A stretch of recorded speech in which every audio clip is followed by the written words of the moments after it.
and Digital Reality Conference. We have started these pre-lectures already last year, and the conference itself will be in September the 6th. And today we have the opportunity to listen to Adria Carbonelli from KTH.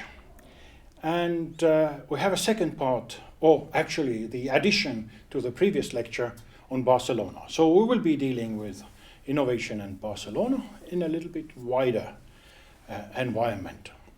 Welcome, Adria. The floor is yours. Thanks very much.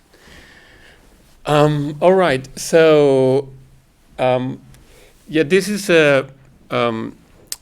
We could look at it like a second part, or as Yuri said, an expansion of the previous lecture on Barcelona and the birth of modern planning. And if the three main questions that we said in the last lecture that we should cover were the establishment of a new discipline connected to Ildefons Cerda's general theory of urbanization, and how this actually expanded or built a new scale of practice, so an urban territorial system emerging from that new discipline. The third point I wanted to address was how uses of nature, understandings of nature were also underpinning or actually shaping this new urban territorial model, or how actually different understandings of nature could lead towards different urban models or spatial models. So this will be the main subject we're going to discuss in this lecture, urban planning and innovation in relation to nature. So we started by saying that cities begin in the mind, and that as anthropologist David Graeber and archaeologist David Wengrow have recently written, before existing in the material world, cities always existed in our imagination, in the imagination of humans, for as long as humans have actually gathered in small groups or communities, even before cities were actually erected or built. And we also saw in the previous lecture how the project of reform and expansion by Ildefons Cerda for Barcelona could actually be seen not only as a project of expansion, but in fact as a new project for a new city. The creation of an entire new urban system, a new spatial order, we could say, that superseded former or prior not only models of cities or spatial organizations of cities, but also understandings and practices of what urban planning, urban design may be. But then, at what point, we could ask, at one moment, a new form of spatial organization where a formal composition appears.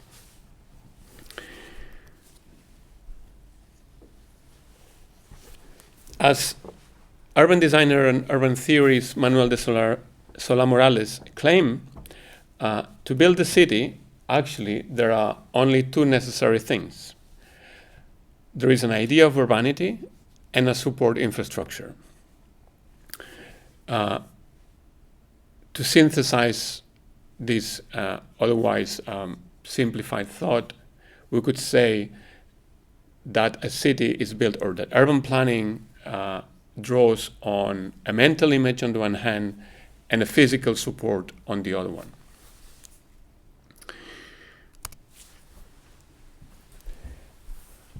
As with all forms of imagination, the possibilities for city making are in fact closely tied to forms and means of representation. What we are able to know, we can project. What we can represent can become object of can become part of an architectural project. However, imagining and building are two different things. What may exist in the realm of imagination not necessarily transforms or evolves, develops into an actual built form. In city making, in modern urban planning, innovation happens when institutional frameworks and social relations coalesce, thus giving shape to a new spatial form. In other words, in the synthesis of the material, the legal, and the symbolic layers of a city. This triad that makes up an urbs, from all ancient Rome to the more contemporary sustainable, smart, or ecological cities. We could say that all forms of urban planning innovation somehow have to engage with these three levels, the material, the legal, and the symbolic, in order to actually shape or give shape to imagination, to urban imaginations. Here may lie the difference between an urban speculation, a vision or a design, and a realization. The construction of a new kind of city requires of these three elements to actually make it happen, therefore to build it.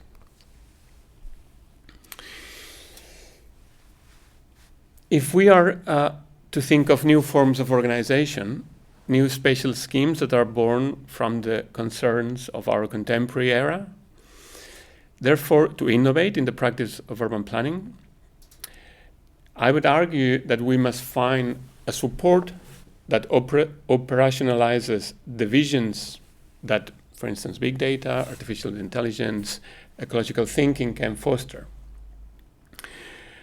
And for this, construct the adequate scale that allows to unite these new material, legal, and symbolic layers of our times. And my second point would be that these forms emerge and are shaped from ideological constructs, from philosophical strands, we could say, by way of being in the world and by way of getting to know about the world, of being in nature, understanding nature, and therefore figuring out what to do with nature. What is the nature of cities? How cities relate to and emerge from ideals of nature are questions that have determined spatial forms all throughout history, that have informed ideas and physical supports, new material, legal, and symbolic assemblages. So I've divided this lecture in three parts. First one, urban ideologies, or how our current times are somehow governed by our understanding of the urban condition in relation to nature. Is it an urbanization or a naturalization process we are witnessing worldwide? We're living in the urban age, we're told. A new era driven by or dominated by cities globally, where most of the population lives in cities, in so on and so forth.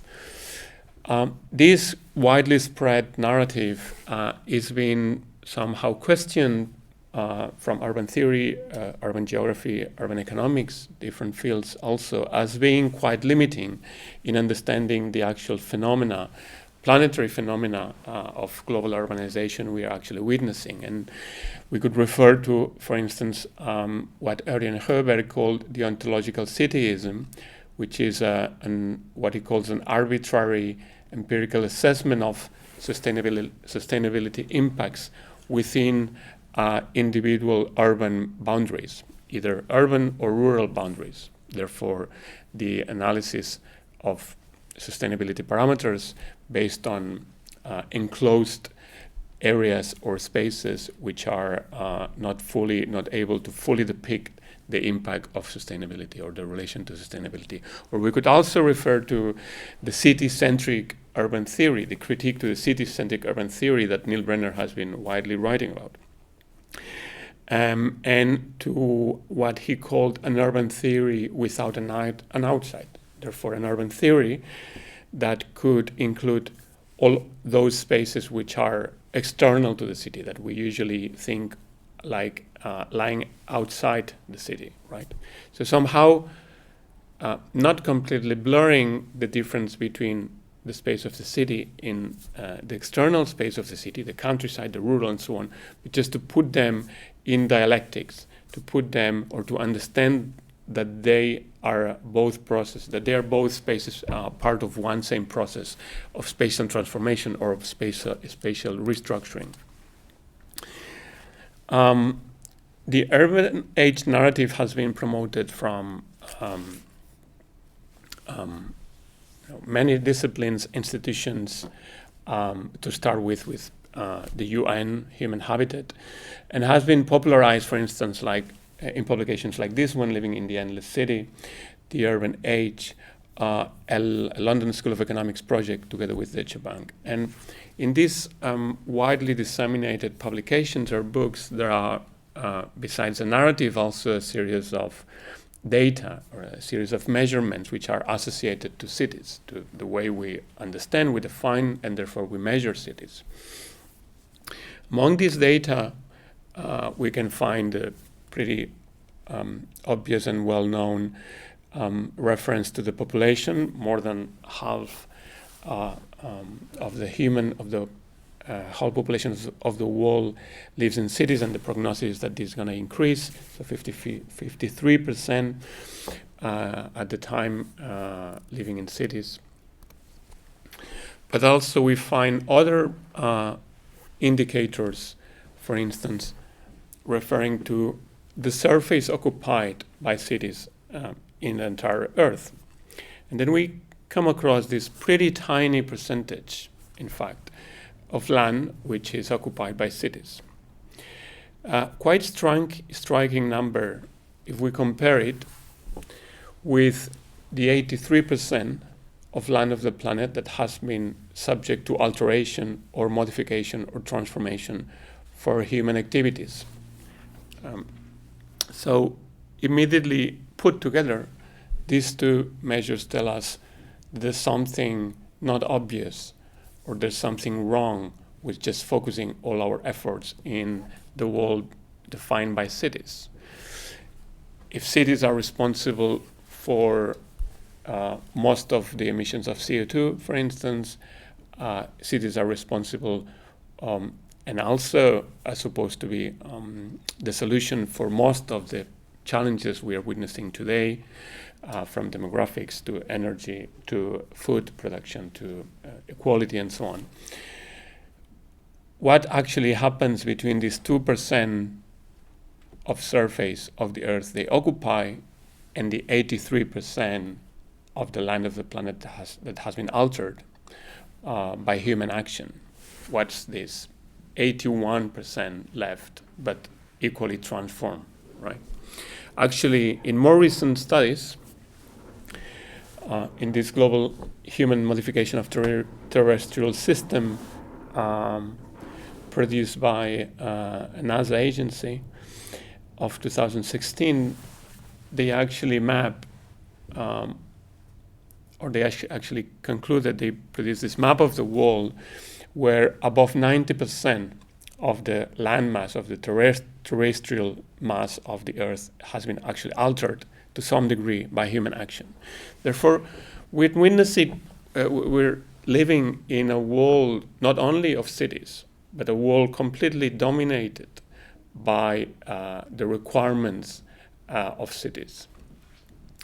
What Neil Brenner has called a process of planetary urbanization. The question of how city and nature relate, though,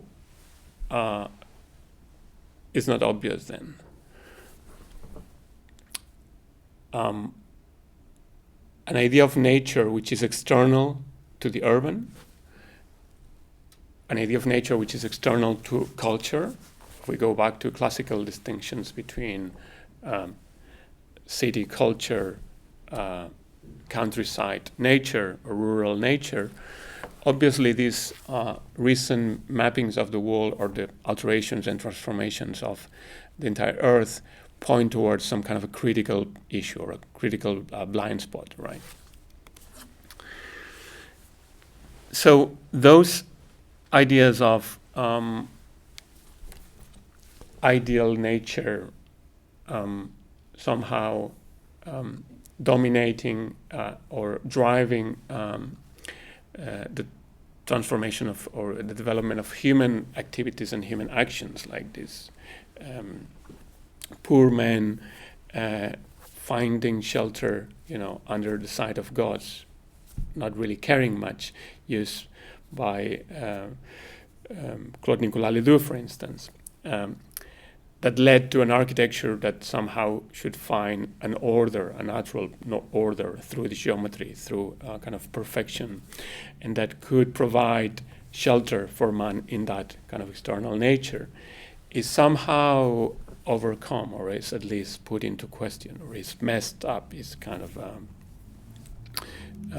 somehow polluted. Much more recently, throughout 20th century, we've seen several urban projects which have already changed this idea of nature or the natural space as external to city. For instance, projects by Le Corbusier or Frank Lloyd Wright Acre City already are proposing an urban expansion model that incorporates urban patterns, ecological systems in their territorial expansion, in their territorial development. So-called natural or green spaces are blending with infrastructural networks, with architectural objects in this kind of increasingly indistinct fabric which expands and extends beyond the former space of the city. So to go back to reconnect with the first lecture and to go back to the case study we're looking at, Barcelona, I would like to present or to put in contrast with Cerdà's project another project for Barcelona, designed a few decades later, almost half a century later, by Swedish architect and urban designer Per-Olof Hallman.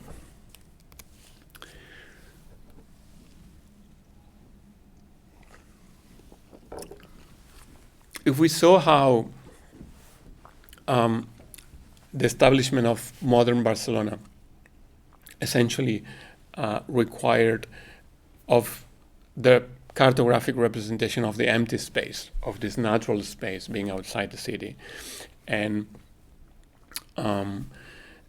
which eventually became a blend or integrated into an urban territorial system, expanding from it in what was called the unlimited expansion of Barcelona. And we compare it with Per-Olof Hallman entry for a competition, a linking competition, so-called linking competition of 1903, and his entry Al Natural. We immediately see distinct features that make us look at the project in a very different lenses. Just to recap quickly what Cerdà's project was about, if you remember, Cerdà elaborated extremely thorough, deep, and large amount of statistic information, data collection that somehow supported the different levels and scales of design he engaged with, from the planning of the infrastructure space to the design or the detailed design of the urban block or the city block, to the territorial system that link the urban space with its regional or its regional space. and how he was able to span across these different scales with extreme care and detail and precision, and with a capacity for synthesis that allowed him to actually develop all of this urban territorial system through the study or the definition of three single elements. Three geometrical figures that we've earlier discussed, but eventually that are eventually behind the whole planning of this new metropolis, right? Three geometrical figures that he engaged with great detail, and that he developed in detail, from the crossroads or the street intersections, stemming out of the new modes of transport, or the anticipation of what would become new modes of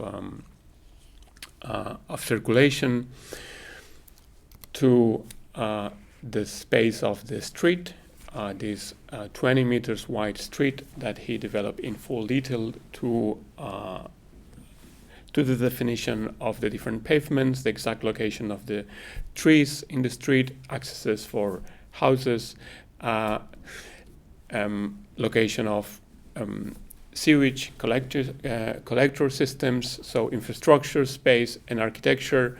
Boundaries are paired into or coalescing into this kind of urban space, which would be the essential support infrastructure for the whole development.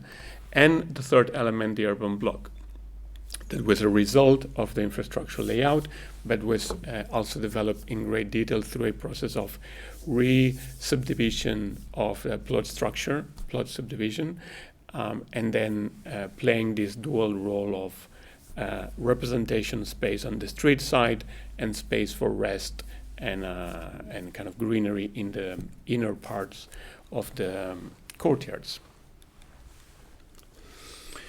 And with the synthesis and definition of these three elements, we've seen how endless variations of forms or formalization could take place, in fact. Thinking and planning separately these three elements and these three scales allowed to understand or allowed to trigger a process of planning that which was, on the one hand, robust and solid, but on the other hand also flexible, allowing for variations, reinterpretations, reinventions of the architectural morphologies within that frame or system.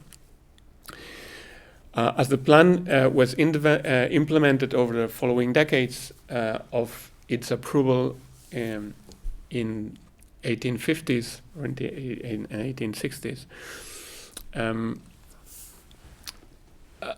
growing rejection to this plan happened among the cultural elite and artistic avant-garde of Barcelona and Catalonia in particular, to the point that in 1903 a new competition was launched to actually solve the connectivity between the expanding grid and the surrounding villages, with the aim of actually altering Cerdà's plan, Cerdà's orthogonal regular grid. Among this entry, Pierre-Olof Hallman, a Swedish architect and urban designer, was granted an honorable mention in a project that I would argue could be read as the full antithesis of Cerdà's vision.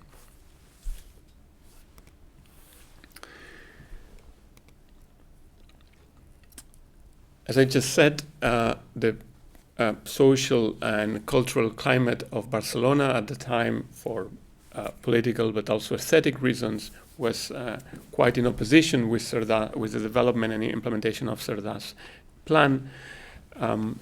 For instance, being referred to as one of the biggest horrors in the world because it doesn't have any other organization than the juxtaposition of elements by Puig i Cadafalch, one of the main leading architects at the time, and also criticizing Cerdà's project for being based on what he called a sacred democracy and holy equality that had nothing to do with the much more complicated reality. Also, we could see how in a newspaper or periodicals of the time, Cerdà is ridiculed in a way. For instance, in the vignette here in the left-hand side of the image, the autocratic power of the ensanches, the expansion plan, czar, bringing the excellences of the compass to the measurement of the pavement tiles, somehow being mocked by its stiffness and rationality, being criticized precisely by this rigorous and precision, and also being compared to somehow an authoritarian figure that was overimposing his plan or his rationality, his vision into the population, right? On the right-hand side, the project that actually won the competition for expansion of Barcelona, and that was overruled when Cerdà's plan was approved by the central government. But this rejection of Cerdà's plan was not only was not an isolated question, or was not just a series of notable architects or cultural figures criticizing them. Institutionally, also from the municipality and even from the Catalan Association of Architects, the position was quite critical. And that was behind this kind of trend, or this kind of critical atmosphere, was behind the launching of this new competition 50 years after the connectivity plan competition. In 1903, same year of this new competition, the president of the Catalan Association of Architects unambiguously supported this new plan or this new competition because was formulated as a critique of Cerdà's regularity, and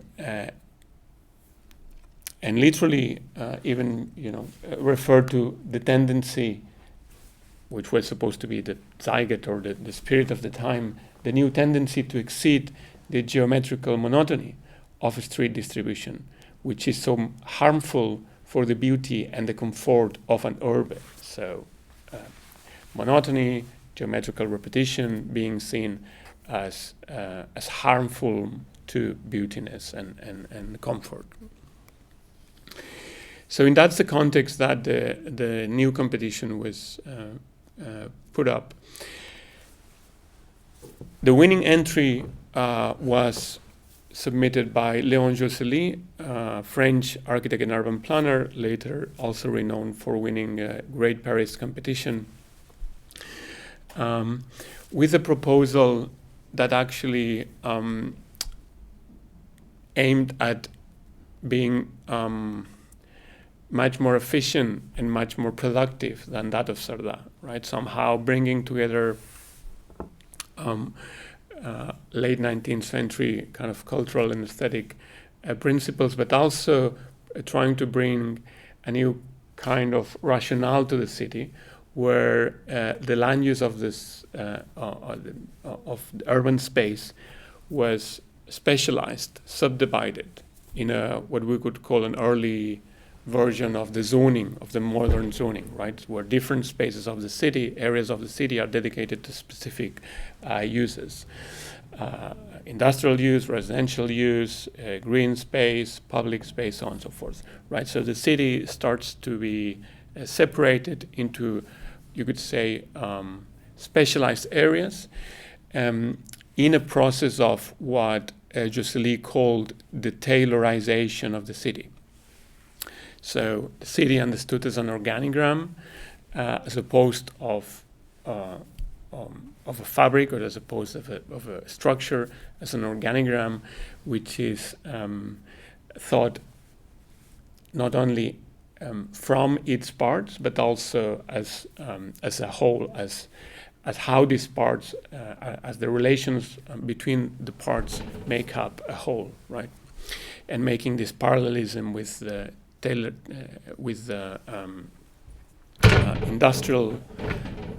industrialization of labor in a factory, right? Efficiency and productivity, therefore, are brought into the space of the city. The city, therefore, is not conceived, as I said, anymore as a layout, not as an expanding model, but as an organigram searching a balance between different parts and functions within their whole.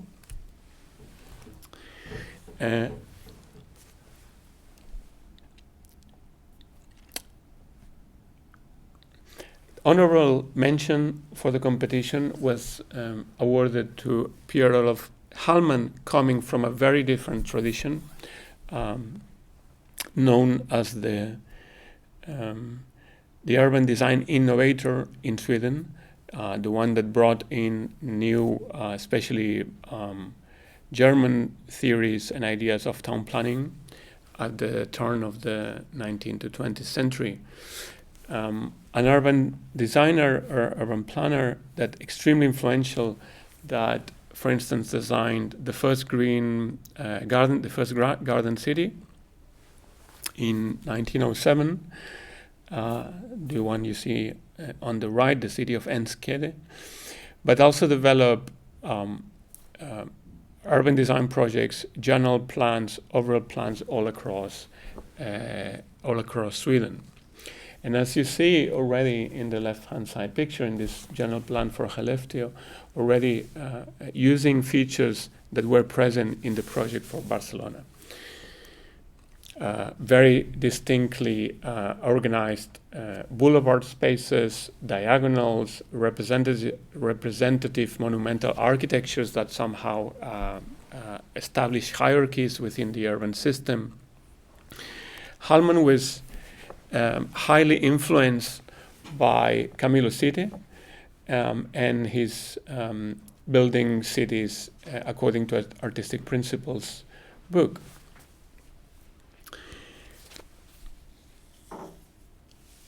Hallman was extremely passionate about the discovery when he discovered Sitte's book, and according to him, the penetration of this book into urban planning culture in Sweden somehow woke up the whole realm, the whole discipline of urban design. In this, there was also a strong critique to urban planning as an engineering process. Therefore, Hallman was already putting himself up as a new professional, as a new artist that was somehow granted the ability to actually design new cities according to this talent, this artistic talent that was otherwise establishing clear difference between engineering planning processes or rationales and artistic values that could be actually conveyed in the design of the new city. Among other things, he took from Sitte the adaptation to the original terrain, as well as the preference for irregular and picturesque town patterns that he considered they were natural and organic. So there was a kind of clear, direct correlation between non-regular patterns and naturalness or organicity. Right?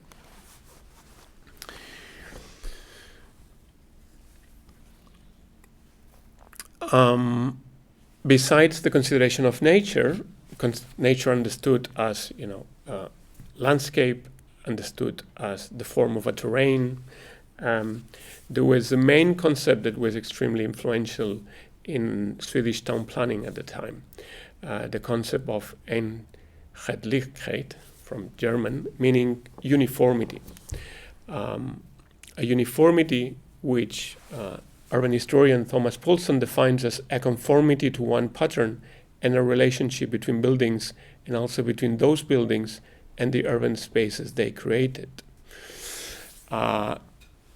Tightly linked to Camilo Cidi's idea of urban space as interwoven, interlinked space between an architectural monumentality and the void carved out of this city fabric, right? So urban space is understood as the dialogue between an open space and its architecture, and directly inspired from medieval patterns, from ancient times, or from the Renaissance towns of Italy.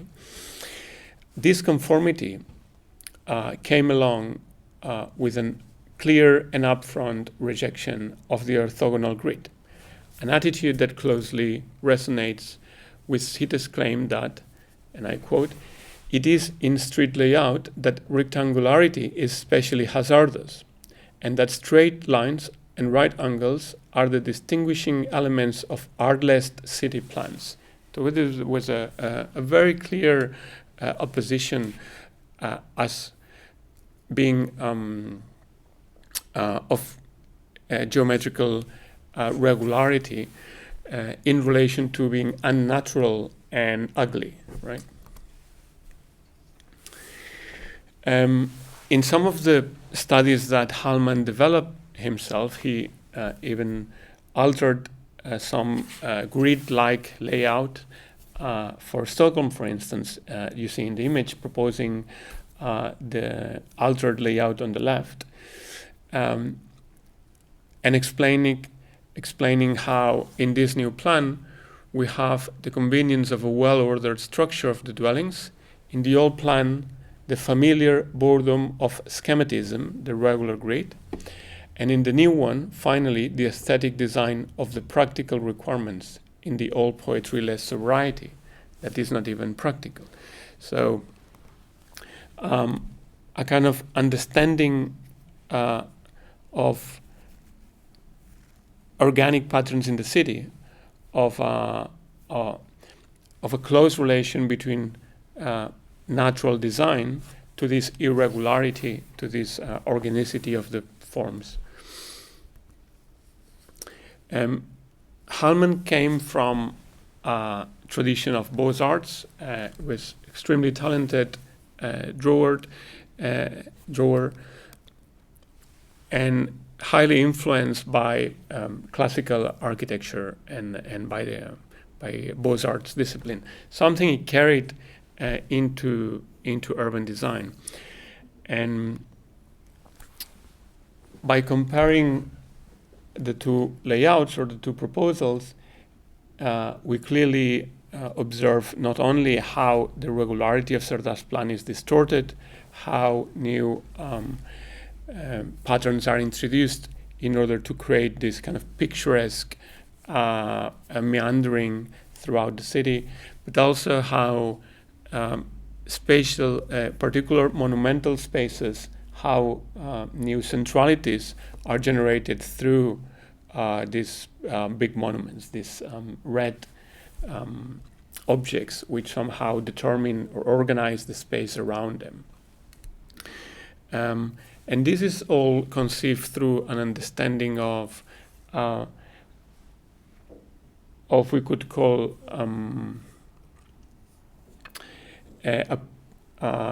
a naturalistic almost understanding of cities.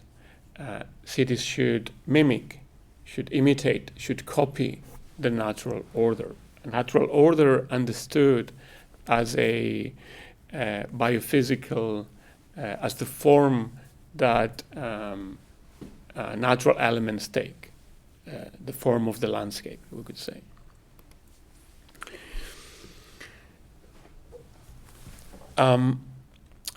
The new spaces, the new representative spaces of the city, the ones which require of the urban designer, of the artist, to actually develop, to structure, to order the city, the spaces for socialization, for representations, are extremely monumental architectural objects. So the entire of the metropolis is driven by the architectural fragment, we could say.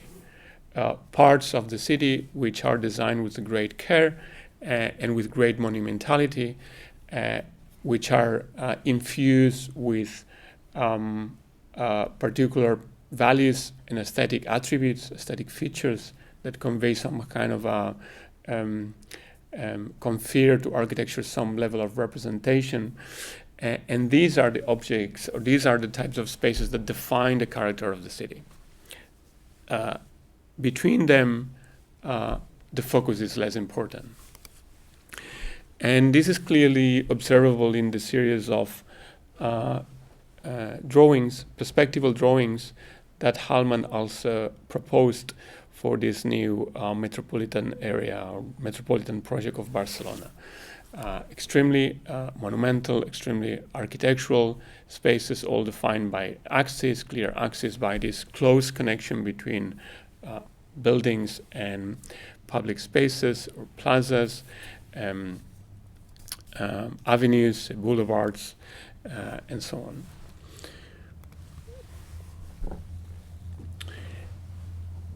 And if we look closer at the patterns, at the urban patterns between or expanding between these kind of architectural monumental objects, we see great distinction of fabrics. Also somehow divided by their morphology in a kind of proto-land use project, proposing a variation in the urban fabric, in the housing, in the fabric of housing, right?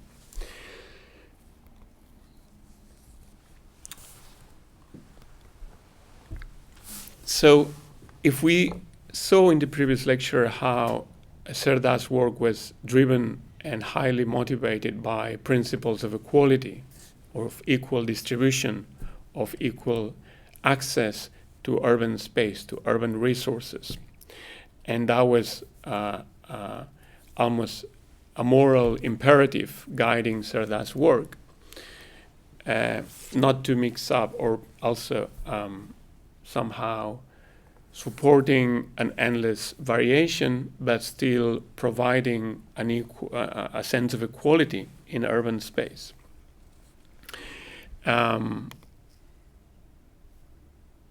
We could read Hallman's project as the complete opposite, as a city defined by exclusive individual representative objects that carry all of the power, all of the character of the city. According to Cerda, a city is a great center of activities where to seek the most positive realities of life. And the orthogonal grid proposed by the new Urbe is the only one able to uniformly distribute distances and capacities. This configuration is the clear and genuine expression of mathematical equality. This is the equality of rights and interests, of justice proper. So there is this kind of translation between a spatial principle and a principle of justice. Geometry is somehow filled in with moral values. Something that separates completely from the artistic approach that Hallman brings in the city, where virtue is achieved through aesthetic experience.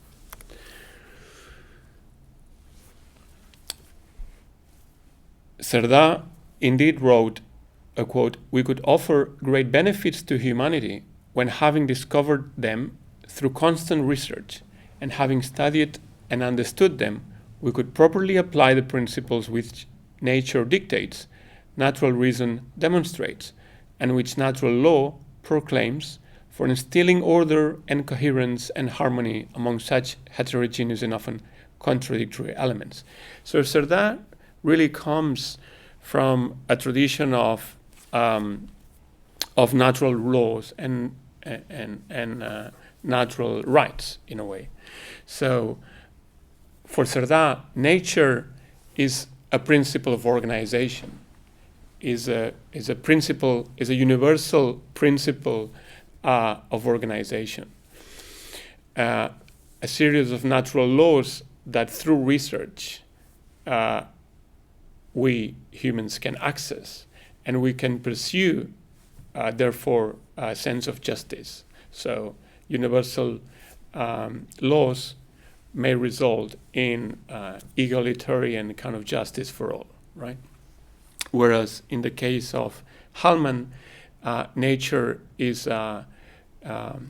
somehow of a picturesque representation, a romanticized idea of nature. Is the aesthetic experience of the form that trees, valleys, regions, rivers, ecological systems take.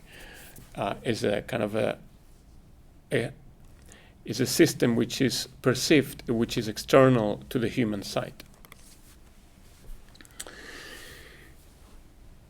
Therefore, in Cerdà's model or principle, centrality is not contained in any central node or district, nor in a city fragment, but in the urban fabric itself.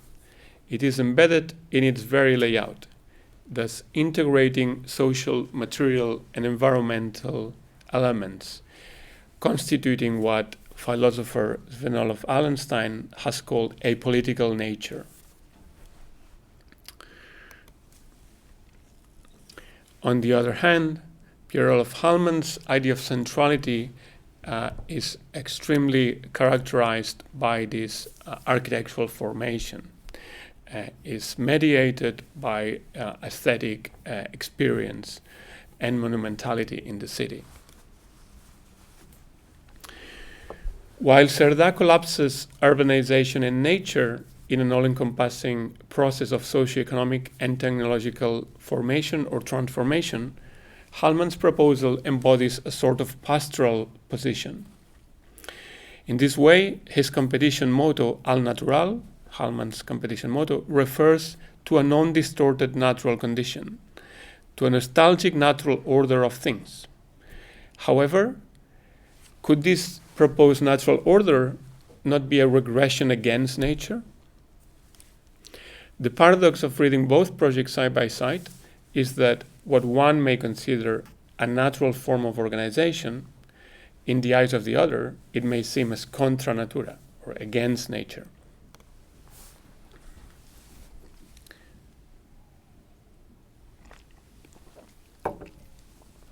And just to conclude, a jump to the present time for the most recent developments in Barcelona.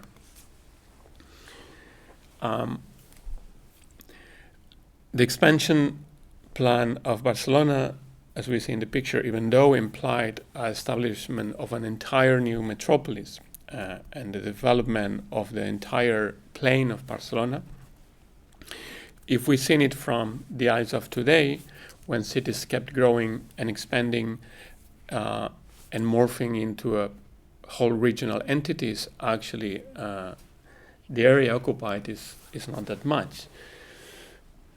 So still preserving a pretty central location, Cerdà's expansion plan or grid can be seen as the engine of this whole regional area of Barcelona. However, if we look closely, the rationality, the ordering principle that drew Cerdà's project has been lost in a casuistic of patterns and a variety and complexity of networks, infrastructural systems, and different fabrics, growing piecemeal, generating highly fragmented urban fabric. As a response to recent challenges shared by many other cities, the current government of municipal government of Barcelona has been pursuing and finally launching very recently a new project of rearranging the grid structure of Barcelona in according to the super block model, so-called super block model, a model that would discriminate a series of, would break the regularity and the isotropy of Cerdà's grid and would just make car-free 2 every 3 of the streets of the grid, therefore building up these super block areas with pacified traffic, car traffic. Superblock would be composed of 3 by 3 urban blocks, and within that spaces, car would be restricted, and green spaces would somehow emerge or grow again. This idea of renaturalizing the urban center through a series of green corridors somehow picked up again the idea of the crossroads that Cerdà somehow put forward, or the idea of ruralizing the urban space by somehow, bringing green space or nature into the actual city core. And yet again, there is an insistence or a revision of the street intersection as the core space to launch or to gather actually social life. So the street corner as the space of reference of this new full urban transformation. And the last recently awarded project for this so-called naturalization of green corridors that you see in the picture somehow proposes to completely remove the street section proposed by Cerdà, remove all car traffic lanes in what could be seen in a way a return to this kind of pastoral idea of nature, or pastoral picturesque idea of the city, somehow returning to a space prior to the industrial metropolis, almost to a small town where life is pacified, conflict is removed, and there is a kind of gardening of the entire metropolis. The idea of the superblock actually is not new and has been tested in many other occasions, to start with by the functionalist movement by Le Corbusier, Joseph Gisert, and others already in the Massier plan of 30-35. And the urban block has been revisited many, many times. My claim here would be that the so-called naturalization of Cerdà's grid, therefore the ruralization of the urban, would be insufficient if it's not thought also with the urbanization of the rural, with the dialectic that Cerdà was actually putting forward. And that the main challenges of today's metropolitan areas cannot be only addressed through small-scale interventions or so-called tactical interventions within the space of the historical city, but need to address the much more larger territorial scale and understand that urban systems today expand and operate at a much larger scales than that of the historical city. Cerdà's grid today is the center of a fully urbanized region, including dozens municipalities. And it's at this scale that in order to make a great change, we need to actually look back at the city. The idea of the green corridors, which might be a great idea, though might be insufficient if it's not coordinated with a much larger analysis of how these green corridors play a role in regional and territorial systems and structures. This moving across scales, as Cerdà did, I would argue, is as necessary as it was at his time in order to not only envision a future of the city in ideological or imaginary terms, but in order to make a real transformation in the physical space of the city. For that, obviously, and going back to the beginning, we may need new forms of representation, new modes of data visualization that allow us to actually rethink and tackle this large territorial scale. Even experimental data mapping that allows us to see the city with different lenses and to understand spatial uneven patterns or uneven distribution of issues which might not be reflected from a first glance in the equally distributed grid. There's been already a series of, I would say, innovations in this jumping up the scale, taking again the ambition as a did of scaling up the city into a much larger entity, and that somehow are aiming to channel this transformation and to understand the complexities, the interplay that urban settlements have with their surrounding regions. For instance, Paula Viganois and his idea of the horizontal metropolis is already claiming that there is already an ongoing heterogeneous and polycentric city at play, and that we should somehow recognize that polycentric urban reality in order to foster a real decentralized, multipolar, dynamically organized, but at the same time productive and cohesive urban system. New forms of representation that try to scale up the street intersection, the crossroads, not at the scale of the city layout, but at the scale of the territory, to understand the dynamics and logics that unfold beyond these city-centric visions.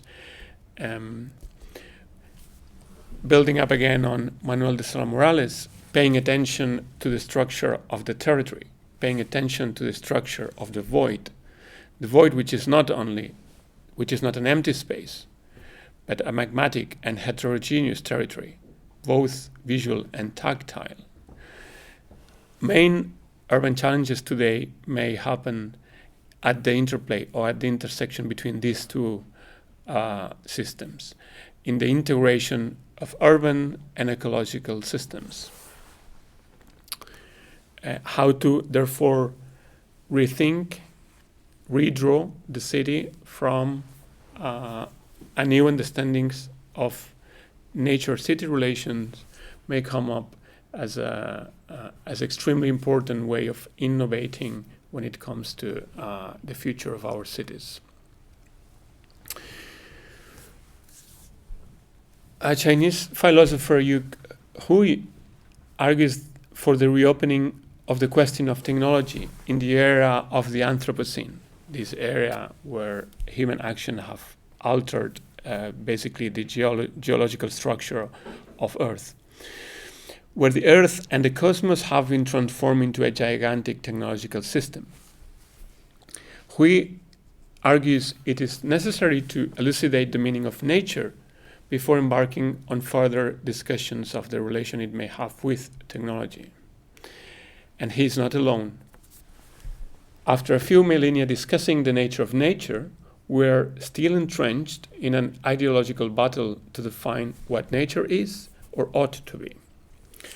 To overcome the pitfall of an external nature and, I quote, to avoid indulging in an illusion of a pure and innocent first nature, as well as to avoid imprisoning ourselves in a pure technological rationality, Hu proposes to speak of the second nature, no longer independent from humans.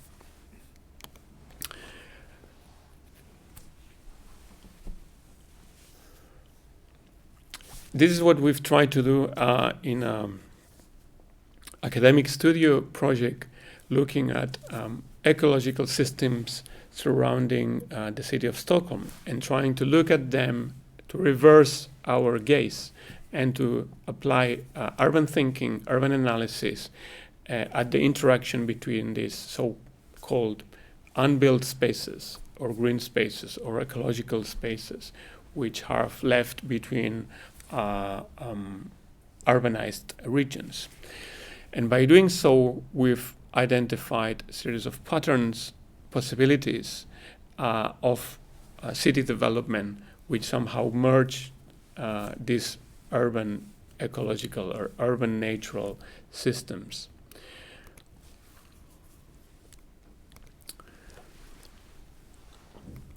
To conclude, by bringing ecological systems alongside traditional urban elements, the practice of architecture and urbanism is expanded, not only in its multiscalar dimension, but most important, in the inclusion of Earth's systems.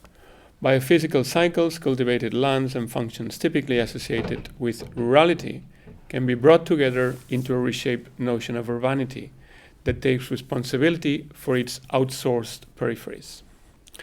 In doing so, a path can be opened that can absorb contemporary critiques of modernity and nature-culture divides, enabling a more flexible but grounded spatial practice, while avoiding the naivete of a pastoral narrative that claim a return to pristine nature which doesn't exist anymore. Understanding that city-territory relations are inextricably linked can twist the false premise that the space exterior to the city is unbuilt, that landscapes are unbuilt, that green wedges, green belts, and green corridors are unbuilt, that the natural ecosystems interwoven with urban systems are not built, and acknowledge that hinterlands and natural landscapes are so deeply determined by human action as an urban center is, or maybe. In these landscape inventories, mappings, surveying practices can be instrumental in fostering the co-working of urban planning and landscape ecology. As environing technologies, they can help imagine new patterns of urbanization that are not constrained by boundary demarcation. Nature has been and still is a great source of legitimization. Let us use it to reframe urban design as a practice of re-articulation rather than growth and development. Thank you. Thank you, Adria. That was great to bring it to the current situation. I'm sure there are a lot of questions among the audience. As you do not have a mic, the questions have come to me in chat. But before we go to the questions, I have one remark. I wonder how you relate to it.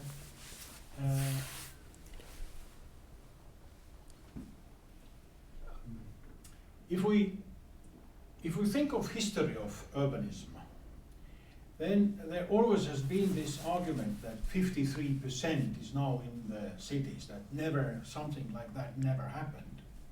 I would argue that on the contrary, the beginning of urbanism is maybe 70 to 90% of people living in urban conditions. If we think of, for instance, ancient Greece, the polis system, the city-state is actually a city with a concentric territory around it that allowed that city to stay alive. And if the field formation was too little for the city, then the daughter city was established and some people moved away. So in reality, a lot of people really lived in a very dense urban situation. It is also the case, I think, with Sumerian development, that it was huge cities like Uruk and others in the Mesopotamia, where it was also concentrated along the rivers. And I would say the full-bred megalopolis is Egyptian culture, which is one big city along the river, a linear city, where the main capital might move between Alexandria, Memphis, or other places, but it is all cultivated land along along the Nile Valley, which isn't that wide. It is actually a kind of urban dimension, if we think of it. So actually, human beings have started with urban condition already, and in case of Egypt, it has already been, what would we call it today, landscape urbanism. Yes, absolutely. Yeah, actually, there are historical periods where population has lived in cities, way above 50%, like we're claiming now.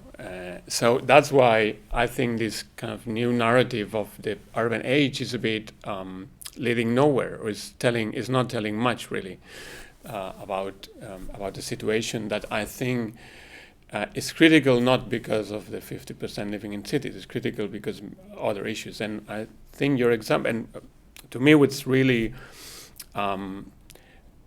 necessary to address is this relation between cities, or so-called urban settlements, and their hinterlands. So the spaces dominated by urban centers. Obviously, I'm not advocating for a whole planet fully urbanized like a city. It's that would be completely pointless. But to measure and re-establish the relation that urban centers have with their hinterlands in terms of supplies and all sorts of pressures put in these externalized hinterlands, and like the ancient examples you point out, like the polis is a great example. Like the polis, the Greek polis evolved as the sum of the astis and the chora. So the Greek polis was not just a dense center, a dense city, was the unity of the dense city and the surrounding countryside, which was fitting or which was under the control, of the city. So the asti, which was the dense center, and the chora, which was the territory. So this unity or this relation, inseparable relation between city and territory, I think is essential for a new urban planning, urban design that takes that acknowledges and takes responsibility for the performance of urban centers, right? And that goes from not just food production or raw materials, but also waste cycles, recycles. So understanding the metabolism of the city and make it really more present in practice of urban planning, I think would be a suitable, actually, way to address contemporary issues. And of course, Chora was a kind of ephemeral, moving, spacely quality that could, in a way, expand and contract again, right, which was constantly in a flux. And of course, the hinterland that really developed through Middle Ages. Especially if we look out here, we see the old Tallinn that was considered to be a medieval city, but actually that's not true. It is the whole patrimonium, Stadt und Landes, as it is said. It is the territory from Tiskre to Pirita River, which had quarries, farms, forests, even sacred groves on the peninsula of Kopli, where the oak grove was growing. So certainly the whole complex of urbanization has been much more diverse than we want to believe in more simplified history. But now there are some questions that have arrived to me. There's a question about Spiro Kostov. He's saying that there are no cities that could be called organic. Yes. Well, what's your opinion about that definition about the organic cities?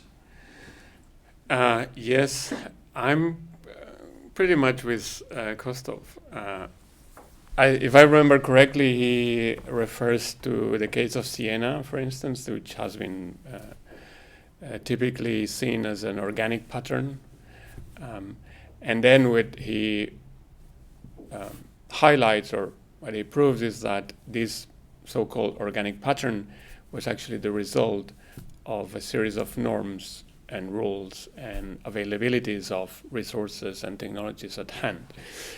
So it's not that it grew spontaneously or without control. There was a building code, in relation to the street, in relation to the parcel, and so on and so forth, that actually made that pattern as it looked today.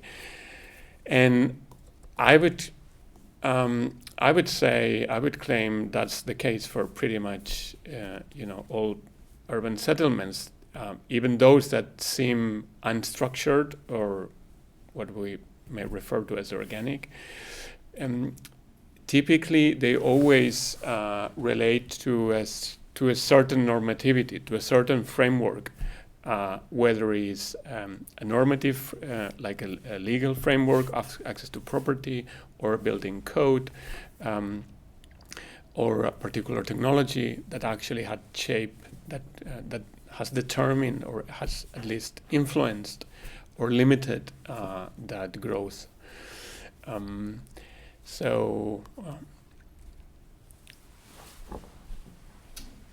Thanks. There's another question coming up about Barcelona. When Barcelona was redesigned, there has been riots, and the question of healthcare and all of these things have come up before the city walls were demolished.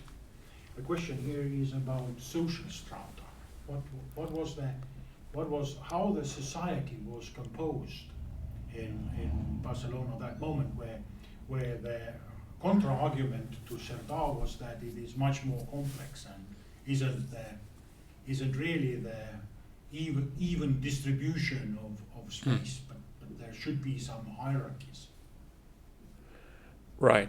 So during the implementation of Cerdà's project, right?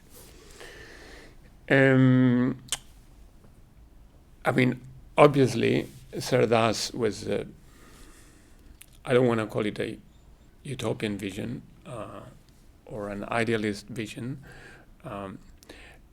but didn't imply complete egalitarian society, or didn't abolish class structure or a class society. I think what it may have provided, because at the end, even though he also developed a project of redistribution of land, property, and so on, obviously you had to have some property, but at least there was some kind of urban quality or urban feature that whether you were poor or rich, you could enjoy, and you could have access regarding proximity to urban resources, from markets to civic institutions and so on, to green spaces. He was operating in this dual logic of movement, flow, circulation in the street space, and rest, and rest and good life in the courtyard. So even theoretically, poor people or working class people could have access to this pleasant and healthy space. The elite of the so-called noucentisme movement, so the new modernism movement of the turn of the century, which was very critical of that, actually was more of an elitist movement. So I would say in their concerns there was not much, of the living conditions of the working class, and they were looking more for a space of representation that also other social groups could just experience, and this is the period with Gaudi started to build, his architectural monuments and so on. But I think the question of equality that, on the other hand, was not fully implemented. So there was, I mean, the project of Cerdà immediately became the space of the bourgeois. It was literally the bourgeois city. So it was the new bourgeoisie, which had, gained some wealth over the process of industrialization, that was able to develop through a real estate investment, to develop the city and build these new kind of housing typologies that were not accessible for the working class. And then there was this idea that social structure may be organized vertically also, in the noble, that like the main floors of the new housing typologies, the bourgeoisie, and then in the upper levels would be like poorer inhabitants or so.